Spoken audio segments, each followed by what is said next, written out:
Hi there everyone, it's Misty here from TheJollyFatElf. Happy Wednesday. Welcome back to another day in my 2021 holiday card series. I hope you're doing well.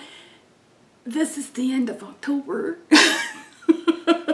It's the last week in October. How did that happen? I have no idea. We're getting so close to the holidays. Yay. So in today's video, I'm going to share with you how to make these 3 quick and simple cards using basically the same layout and the journaling cards from the, was it Tula?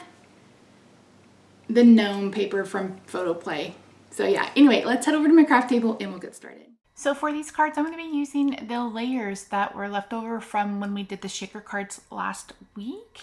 And I'm going to go ahead and just let you listen to some music while I craft. These are really self-explanatory. It's really just a bunch of gluing and picking papers. So thank you so much for joining me today. I really do appreciate you, and I will see you in the next video.